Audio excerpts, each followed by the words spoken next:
Assalamualaikum warahmatullahi wabarakatuh. Para pendengar, para peminat kuliah subuh yang berbahagia. Soal-soal hidup dan kehidupan kekal yang kita sebutkan sekali 2 minggu di dalam pengajian tasawuf ini belum habis. Dalam keterangan yang telah lalu kita melihat bahwasanya kepada kita telah diberitahukan bahwa hidup yang di belakang ini itulah hidup yang sebenarnya. Segala kesungguhan kita di dalam kehidupan yang sekarang, kegiatan, inisiatif, kreatif, dan segala macamnya itu, kita tujukan dalam umur yang pendek ini, dalam masa yang sedikit ini. Kita sanggup memikul beban bagaimanapun beratnya. Kita sanggup payah, lelah, penat, sukar. Karena ada yang kita harapkan, yaitu kehidupan yang sejati tadi. Ilmu dan amalan, usaha dan kerja hanya alat untuk mencapai kebahagiaan hidup yang akan datang. Hidup dimulai apabila nafas sudah berhenti. Alangkah ganjilnya perkataan itu. Hidup dimulai apabila nafas sudah berhenti. Yang sebelum itu apa? Hidup itu hanya khayal.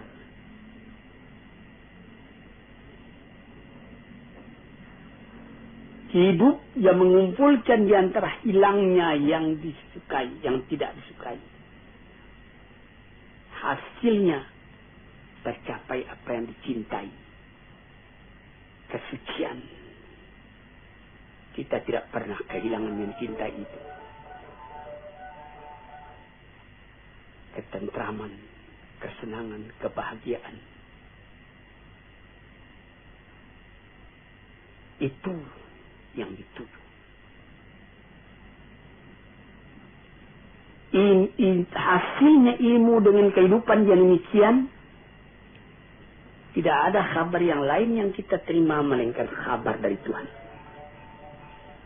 Yang disampaikan dari tangan pertama dari orang yang paling sempurna akhlaknya, paling luas ilmunya, paling benar katanya, yaitu Nabi Sallallahu Alaihi Wasallam dan nabi-nabi yang dahulu dari dia. Sejak dari Nabi Adam, Idris, Nuh, Ibrahim, Ismail, Ishak, Yakub, sampai kepada Yusuf, sampai kepada Musa, sampai kepada Isa, sampai kepada Daud dan Sulaiman dan lain-lain. Nadanya sama. Mengatakan hidup yang sekarang ini baru khayal, hidup yang sejati nanti.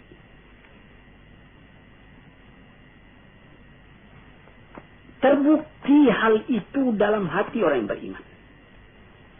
Sehingga boleh dikatakan dari iman terjadi menjadi keyakinan. Sehingga jiwa tadi lama-lama pindah daripada bayangan kepada kenyataan, daripada khayal kepada yang akan hilang, daripada hidup yang fana. Karena inginnya kepada kehidupan yang sejati itu, karena rindunya kepada kekuasaan yang mutlak.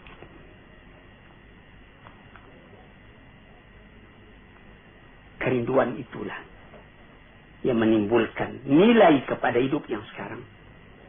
Karena pada hidup yang sekarang ditentukan kebahagiaan hidup yang akan datang itu.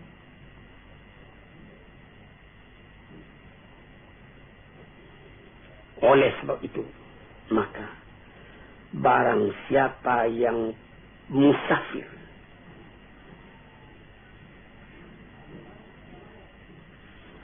menuju kepada kehidupan yang bahagia itu, dia tidak merasakan lagi bagaimana pahitnya jalan yang ditempuh.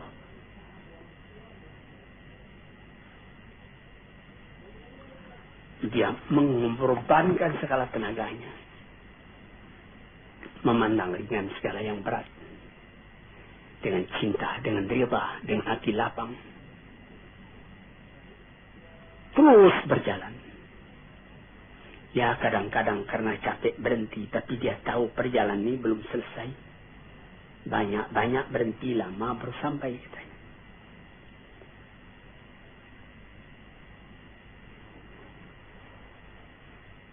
Tuan-tuannya yang terhormat,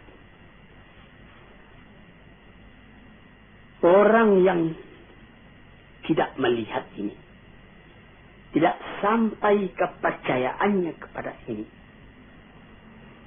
adalah orang yang tidak mempunyai ketenangan di dalam kehidupan. Dia lekas putus asa. Ada orang-orang filsafat yang mengatakan, hidup ini katanya ialah meminta kepuasan. Ini ada yang disebutkan di dalam falsafah modern, eksistensialisme. Mengakui adanya wujud. Sesudah wujud, tidak ada lagi. Itu kesempatan ketika wujud, ketika ada itu lepaskan.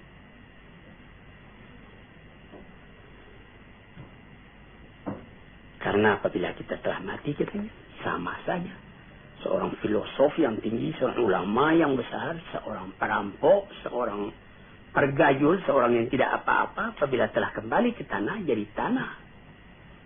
Dimakan ulat. Dia ambil alasan ketika Iskandar Makedoni berjalan-jalan ke satu kuburan. Di sana bertemu dia dengan filosof Diogenes. Lalu dia menanyakan, di situ ada kuburan. Raja Iskandar Makedoni menanyakan, Tuan, mengapa Tuan di sini? Dia bilang, saya sedang menggali-gali kubur. Saya hendak melihat adakah perbedaan di antara tulang ayah Tuan dengan tulang orang-orang lain yang berkubur di sini. Rupanya tidak ada perbedaan. Karena katanya kata filsafat, orang enak membaca. Jadi orang-orang filosof yang begitu, dia percaya kalau sesudah mati tidak ada perbedaan lagi. Tulang sama-sama putih, tanah sama-sama hancur, sama-sama makan ulat, habis perkara. Sampai disyairkan oleh ahli syair. Innamal aisyu fi bahimiyatil ladzah wa ma yaqulul falsafi. Hidup itu ialah menurutkan kepuasan ladzah, kepuasan. Segala yang ada ini katanya, yang penting puas. Puas makan, puas minum, puas bersanggama dan lain-lain sebagainya. Piala dari kematian menyamakan antara orang pandai dengan orang bodoh. Orang-orang yang bodoh itu di bawah bumi sama kedudukan dengan orang filosof. Kalau engkau masih ragu, coba tanya bumi itu. Apa perkataannya? Perkataan begini adalah simbol dari orang yang mu'anid, yang menentang agama, menentang akal. Perasaan yang seperti ini dari akal juga, tapi akal yang dipenuhi oleh nafsu, bukan akal yang kembali kepada kemurniannya, kepada fitrahnya. Akal yang jauh daripada iman dan hikmah. Cobalah, hai Malang, apakah oleh karena maut itu menyamakan yang salih dengan yang talih, yang alim dengan yang jahil? Oleh karena itu, maka dikatakan bahwa kita sama sekali. Orang di dalam perjalanan sampai ke tempat perantauan yang terakhir. Di mana kesenangan orang itu? Apakah duduk di atas singgasana mahligai dengan keistirahatan, atau duduk dalam kecelakaan, kesengsaraan? Apakah memang berhenti saja segala sesuatu apabila maut telah datang?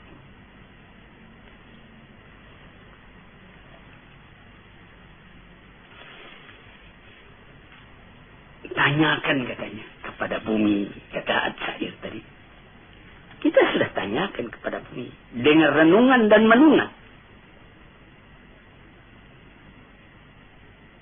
Memang di dalam bumi berkumpul segala tubuh, segala badan, tulang-tulang. Kafir dan iman berkumpul, nasab keturunan berkumpul. Tetapi kalau sekiranya mati hingga itu saja, guna apa agama ini semua?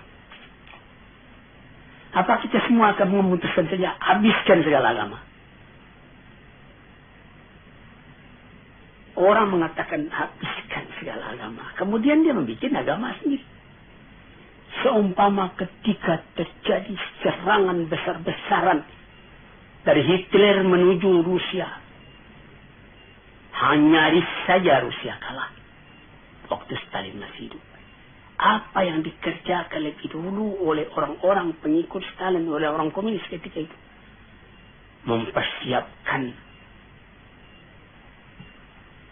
Mempersiapkan kuburan Lenin. Karena di situ diletakkan di dalam keranda kaca tubuh Lenin itu. Kemana mau simpan ini? Kalau betul orang itu konsekuen dengan pendiriannya, apa guna itu disimpan? Yang pikiran itu kan bukan pada tubuh itu. Ini kita melihat bagaimana bahwa manusia itu bagaimanapun radikal, ateis dan segala macamnya rasional. Tapi ada masanya rasionalnya itu berhenti. Ada masanya perasaan mendorong kepada segala hal. Sehingga disimpanlah mayat Lenin itu, dipelihara baik-baik. Sesudah aman baru dikembalikan ke tempatnya yang asli. Datang orang berziarah bersama-sama kepadanya. Padahal kalau ditanya kepada mereka, mereka akan mengatakan sesudah mati itu sudah sama saja antara Lenin dengan pergajul, dengan perampok dan lain-lain sebagainya.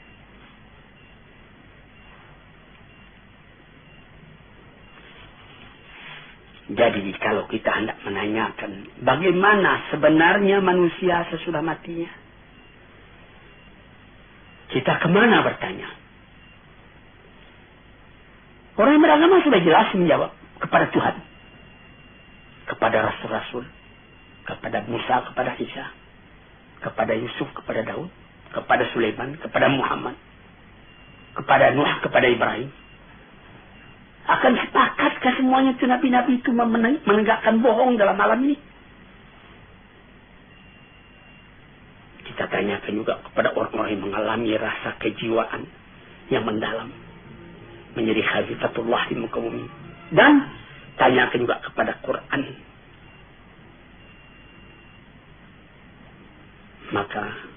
Dan tanyakan juga kepada orang-orang yang telah berpengalaman. Tanyai ilmu, tanyai iman. Sama sekali itu adalah saksi yang dapat diterima. Tanyai akal, tanyai fitrah murni.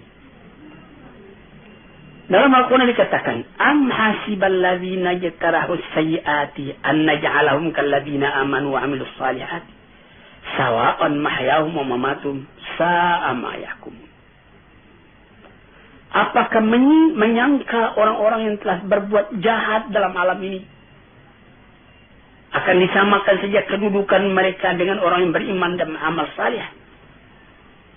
Sama hidupnya dan sama matinya. Itulah satu perhitungan yang salah. Yang dapat menyangka demikian cuma orang yang bodoh atau orang mengingkari rasa jiwa di dalam. Sebab itu, maka seorang ahli fikir Eropa, Oswald Spengler, mengatakan orang yang bersorak, mengatakan dia tidak percaya akan adanya hari kemudian itu. Bersorak karena dia melawan kepada rasa dari hatinya sendiri. Maka memandang kepada soal itu terbagi dua. Ada orang yang memandang kepada ilal asya, kepada sesuatu. Dan ada orang yang memandang pada sesuatu, antara kepada dengan pada lain. Ada orang yang memandang kepada sesuatu, ada orang yang memandang pada sesuatu.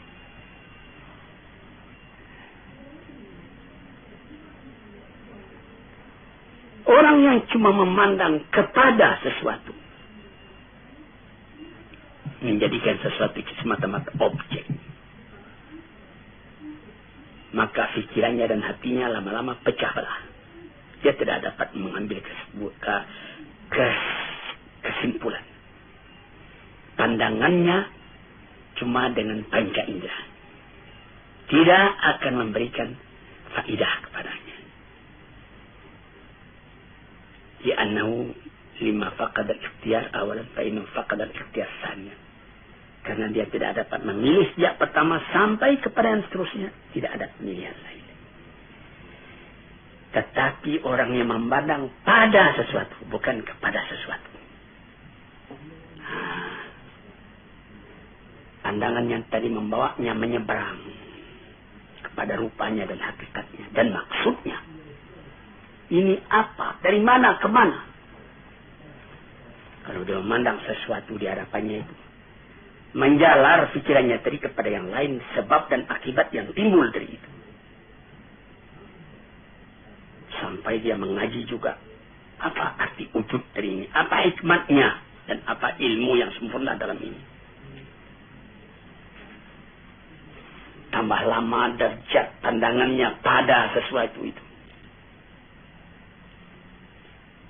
dapat membawanya membedakan mana yang sahih, mana yang benar, mana yang salah. Mana yang kekal, mana yang fana. Dia memandang kepada kulitnya dan intinya. Misalnya, kita ambil permisalan. Orang yang memandang kepada sesuatu dengan pada sesuatu. Kalau dia memandang kepada sesuatu, terbujur mayat di hadapan matanya. Dia lihat ini tubuh akan dimasukkan ke dalam kubur. Sesudah dalam kubur dia akan cair, tidak ada apa-apa lagi. Filosof masuk ke dalam cair, hancur jadi tanah. Psikolog masuk ke dalam kubur, hancur jadi tanah. Dia memandang itu, tidak ada artinya. Tapi kalau dia pandang kepada sesuatu, ditukar dengan pada sesuatu, dia lihat, dia bawa kepada dirinya sendiri. Bercerai nyawa dengan badan. Apakah arti perpisahan itu? Apakah yang dikatakan oleh Suhrawardi, filosof dan ahli tasawuf yang besar? Dia mengatakan, badanku ini mengurung keadaan hakikatku yang sebenarnya. Aku terikat dalamnya. Tapi apabila aku mati, artinya perceraian antara hakikatku yang hidup dengan badanku yang akan jadi tanah. Aku tidak mengenal mati. Aku melihat lagi kehidupan yang terus, yang disebutkan oleh Jalaluddin Rumi di dalam pengajian tasawufnya, sampai mencapai tingkat yang paling tinggi, dan kemudian diluaskan lagi oleh Iqbal bahwa apabila beliau manusia itu mati, dia akan mencapai tingkat kesempurnaan yang paling tinggi.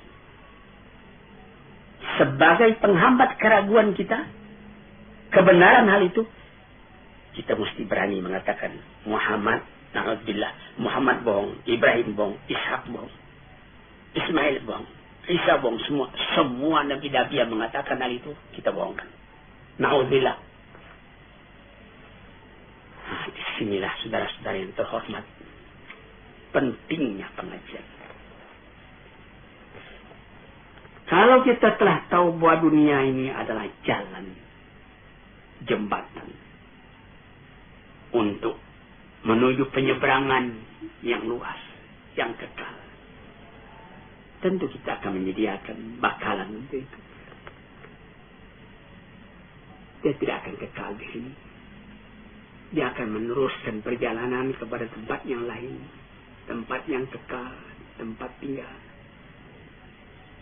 Manusia dipanggil ke sana, dan manusia mesti sampai ke sana dengan persiapan hidup yang sekarang ini mengerjakan yang dimerintahkan Allah, menghentikan apa yang dilarang, yang disampaikan oleh nabi-nabi dengan isyarat, dengan bukti.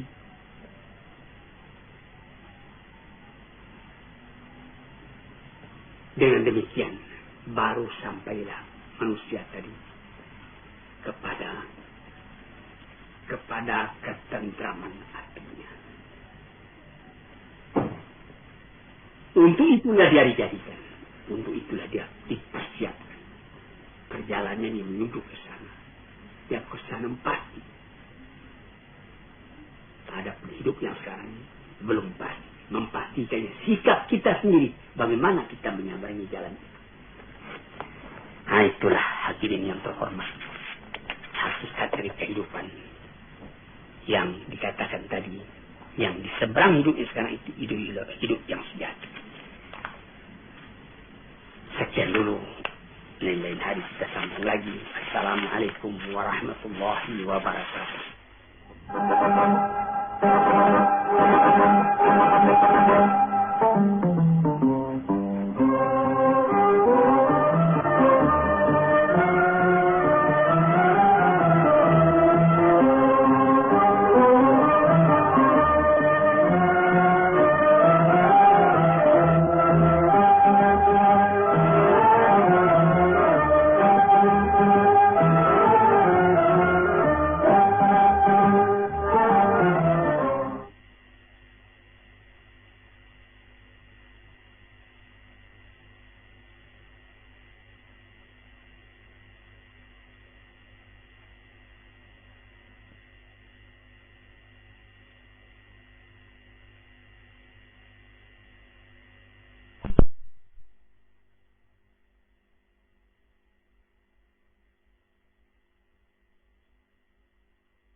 Assalamualaikum warahmatullahi wabarakatuh.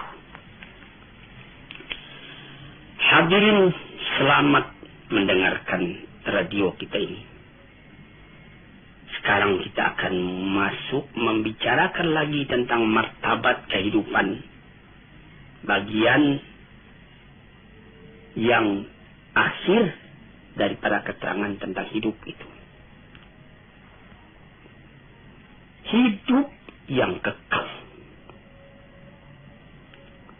yang menjadi tujuan dari segala kita yang hidup ini.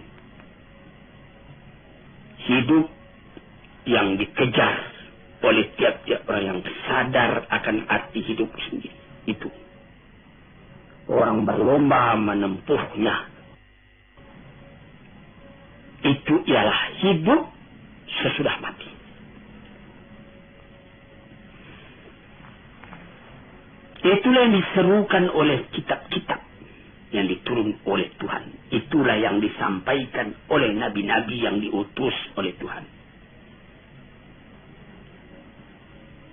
Wa ma hadhil hayatud dunya illa lahu wa la'ib. Kehidupan di dunia ini lain tidak cuma main-main, cuma sanda gurau. Wa inna daral akhirat lahiyal hayawan law kanu ya'lamun. Hidup di akhirat itulah hidup yang sejati kalau sekiranya kita fikirkan dan kita ketahui, direnungkan betul-betul. Hidup yang sekarang ini dibandingkan dengan kehidupan yang kemudian itu adalah seperti hidup sekarang ini seperti tidur saja. Sebagaimana telah kita katakan ada pengajian-pengajian kita yang telah dahulu. Hidup yang sejati, hidup yang akhir. Inna daral akhirat lahiyal hayawan. Hidup yang sejati, kalau kita pikirkan, itulah hidup akhirat. Dengan demikian kita dapat membuat supaya kehidupan yang sekarang ini menjadi kebun. Ad-dunya mazra'atul akhirah.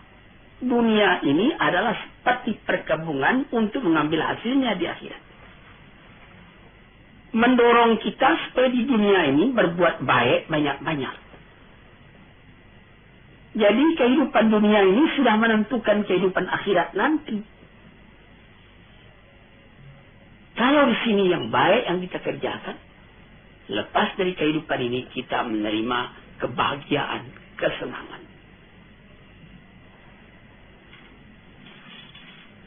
Nabi Muhammad sallallahu alaihi wasallam pernah memisalkan. Apa kata beliau?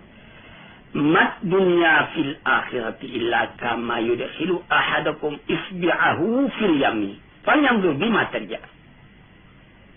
Kehidupan di dunia ini jika dibandingkan dengan kehidupan akhirat, kata beliau, hanyalah seperti seorang yang mencecahkan ujung telunjuknya ke dalam air, ke dalam laut. Kemudian dicabut kembali, basah.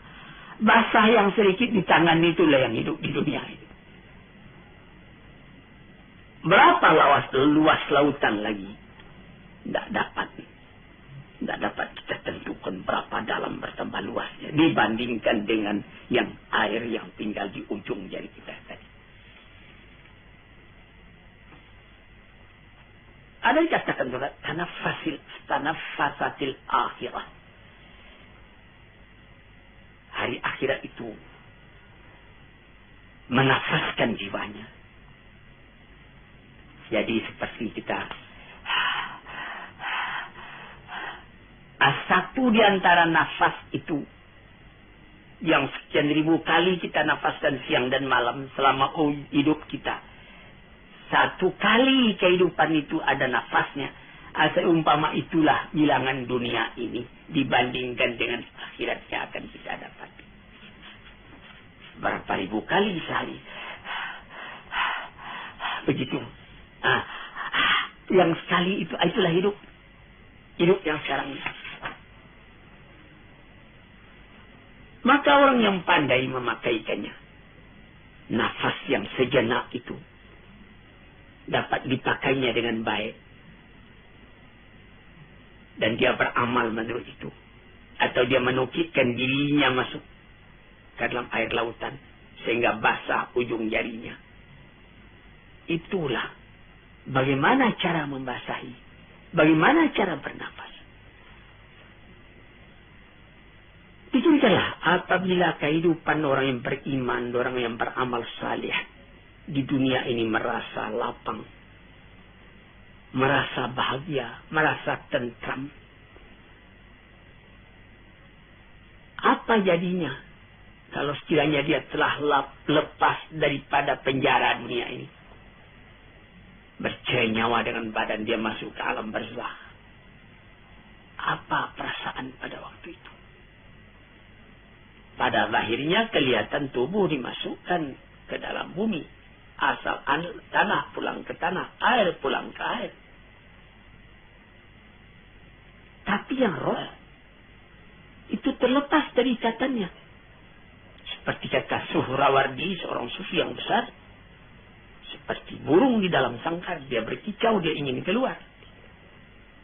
Kemudian sangkar terbuka, burung pun terbang. Sangkar kosong, burung bernyanyi di tempat yang luas. Demikianlah roh apabila keluar dari badan.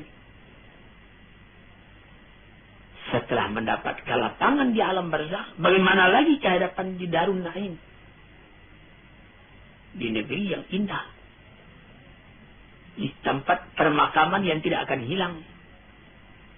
Apatagi dikatakan bahwa yang jadi inti kebahagiaan di dalam surga Jannatul Naim itu ialah melihat wajah Tuhan. Wujuhu yawma idzin nadirah. Muka pada waktu itu berseri-seri. Ila rabbiha nadirah.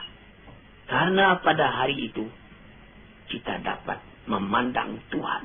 Tidak ada kebahagiaan yang lebih tinggi daripada itu. Sehingga pernah ditanyakan orang kepada Rabi'atul Adawiyah, bagaimana pandangan Tuhan tentang neraka, tentang surga. Pandangan saya cuma satu, memandang wajah Allah. Dimanapun aku ditempatkan, aku dapat memandang wajah Allah. Itu 1000 kali lebih daripada surga.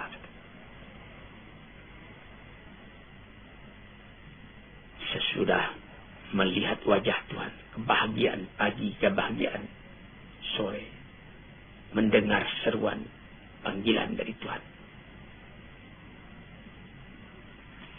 Kemudian timbullah tanya, ma sababu takhallufin an nafsi antara bihadil hayat allati la khatara laha.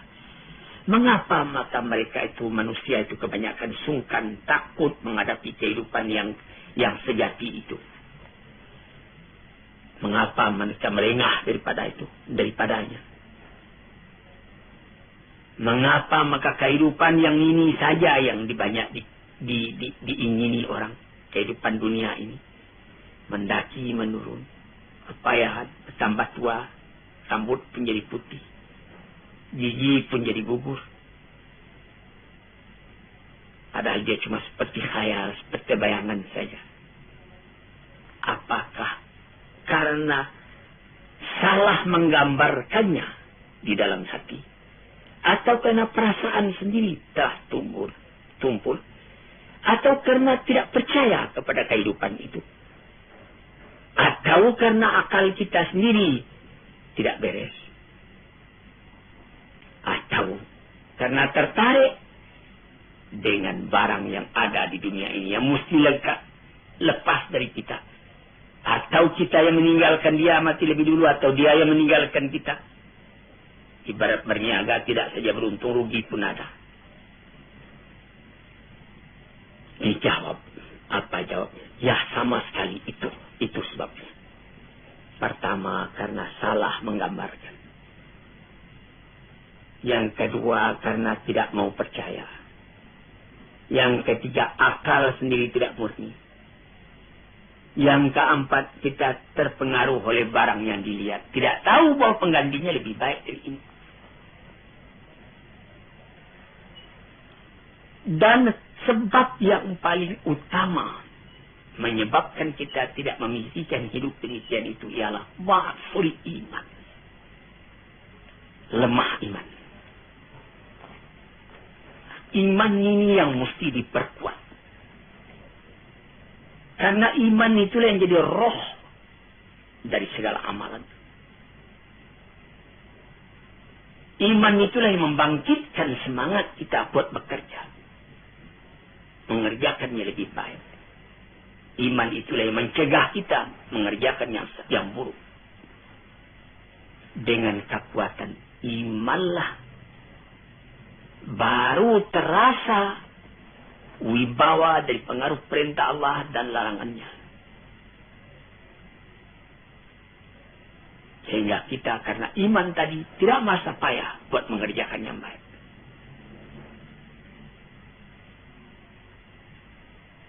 Itu.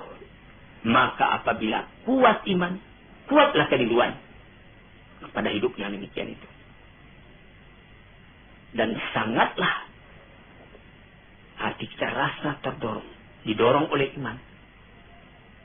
Buat beramal karena ingat akan hari itu. Hadirin para pendengar yang terhormat. Iman kepada kehidupan yang akhir itu bukan artinya kita menolak hidup. Bukan menyuruh kita cuma sembahyang saja dari pagi sampai sore, sampai petang, sampai malam, sehingga tidak tidur lagi. Bukan. Apabila kita bekerja, misalnya bekerja di kantor, bekerja di ladang, bekerja berniaga, pasangkala itu dengan iman, itu nanti menjadi amal juga buat persediaan kita menghadapi akhirat esok. Misalnya, orang menjadi pegawai negeri, dipasangnya dia dari hati.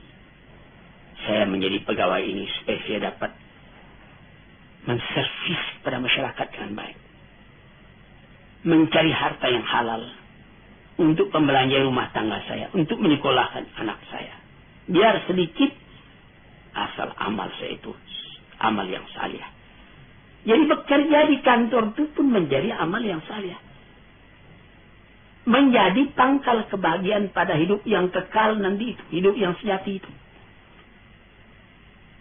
Kita mencari makan, berniaga di kota, di pasar. Itu pekerjaan duniawi, tapi pasanglah niat. Mengapa engkau mencari makan? Karena ada perintah Tuhan di dalam Al-Quran. Kulu min tayyibati ma razaqnakum, makanlah oleh kamu segala yang baik rezeki yang kami berikan kepada kamu. Dengan kata kulu ada perintah, makanlah. Maka segala usaha mencari makan tadi, karena berdasar kepada ayat itu, kita pun berusaha mencari makan dengan niat yang begitu, sehingga dia menjadi amal kita yang kekal buat akhirat. Atau seperti menjadi saudagar. Apa kata Nabi? At-tajrus saduqu fi zumrati syuhada'i yaumal qiyamah. Orang saudagar yang jujur, tempatnya sama dengan tempat orang yang mati syahid di hari kiamat. Jujur. Ucapannya mudah betul. Tetapi dalam prakteknya, menegakkan kejujuran itu juga satu pengorbanan. Tetapi itu suatu alat untuk membahagiakan kita pada hari akhirat tadi. Atau yang lain-lain. Di dalam Al-Quran banyak perintah. Kulu min samarihi, makanlah buah-buahan itu. Jadi kita disuruh bertanam supaya dapat melaksanakan itu. Famshu fi manakibiha wa kulu min rizqih, berjalanlah di atas dataran bumi, injak bahu bumi itu, makanlah rezeki yang tetapi dari bumi. Jadi segala amalan kita bukanlah artinya saya tidak mau lagi mencari makan, saya mau salih saja. Tidak salih namanya itu. Nah, itulah maksud perkataan Rasulullah, ad-dunya mazra'atul akhirah. Dunia itu adalah satu mazra'ah, satu kebun yang akan kita ambil hasilnya nanti di akhirat. Nah, sebab yang kedua menjadikan kita lengah, tidak ingat itu, kita pandang hidup itu cuma yang sekarang ini juga. Karena kelalaian sudah masuk ke hati kita. Lalai itu sama dengan tidur. Lalai, rafalah hati kita, itu tidur hati. Sebab itu banyak kita lihat orang yang matanya nyalang, tapi hatinya tidur. Lain dengan Nabi. Matanya tidur, tapi hatinya nyalang. Yanamu ainuhu wala tanamu qalbuhu. Matanya tertidur, tapi hatinya tidak. Terbalik dengan kita. Mata nyalang, tapi hati tidur. Dibangunkan. Tahsabuhum ayqadhan wa hum ruqud. Disangka mereka itu bangun, padahal dia tidur. Yang demikian itu menutup akan kesadaran hati. Sehingga sama dengan tidur, malah dekat kepada mati hati.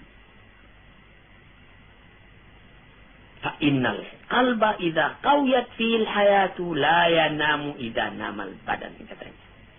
Hati itu apabila hidup dengan kuat, kata orang sekarang menghayati, hati itu menghayati, dia tidak akan tidur walaupun badan tidur. Cobalah perhatikan. Orang yang biasa sembahyang tahajud tiap-tiap pukul 3 atau setengah 4 pagi sebelum waktu subuh datang. Walaupun dia baru tertidur matanya pukul 2, namun dia waktu dia biasa sembahyang itu, sembahyang tahajud tadi pukul setengah 4 ke pukul 3, dia sendirinya bangun. Walaupun dia sebentar cuma tidur. Karena sudah didesak oleh satu kesadaran batin. Sehingga lebih dulu bangun hatinya daripada matanya. Itu dapat kita perhatikan. Nah, tapi kalau orang Yang memang hati itu yang tidur. Sampai kepada mata juga tidur. Kadang-kadang berlarut-larut saja. Maghrib tidak, isya tidak. Sampai jangankan tahajud, sedangkan yang wajib pun lalai dia mengerjakan. Karena dia tidak ingat kehidupan yang sejati bukan di sini.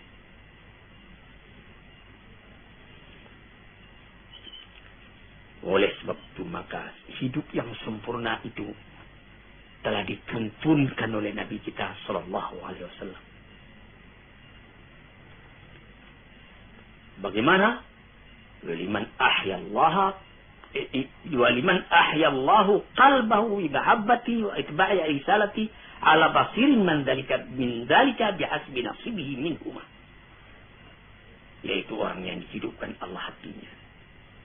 Bagaimana Allah menghidupkan hati? Dengan perasaan cinta kepada Allah. Kalau cinta kepada Allah, in kuntum tuhibbuna Allah fattabi'uni, kata Rasul.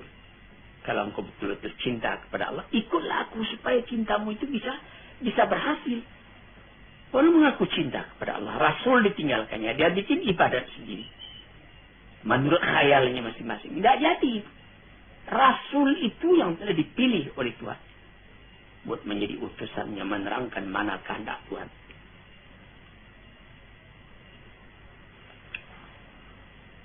Maka kelalaian atau kesadaran, keduanya itu ada dalam panca indera kita, ada dalam akal dan hati kita.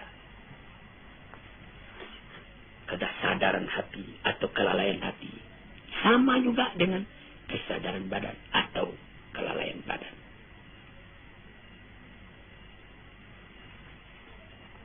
Kesadaran perasaan terbagi dua. Kesadaran hati pun demikian juga. Kesadaran badan atau kesadaran perasaan itu menembuskan dalam jiwa tiap-tiap. Tidak ada terdengar perintah, tapi ada kesadaran dalam batin. Dia bangun mengerjakan perintah itu.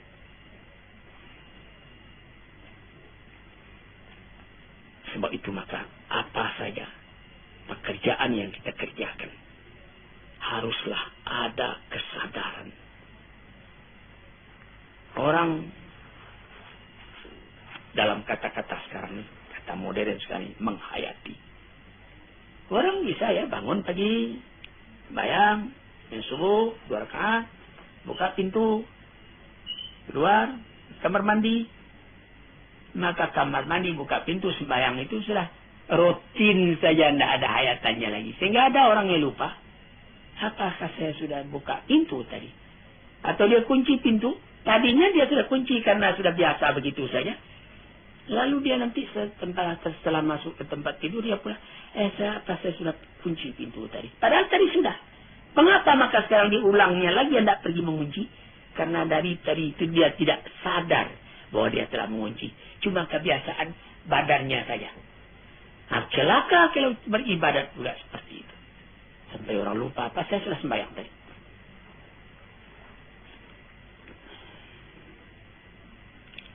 Hadirin yang terhormat, saya rasa untuk keterangan pada hari ini cukup sekian.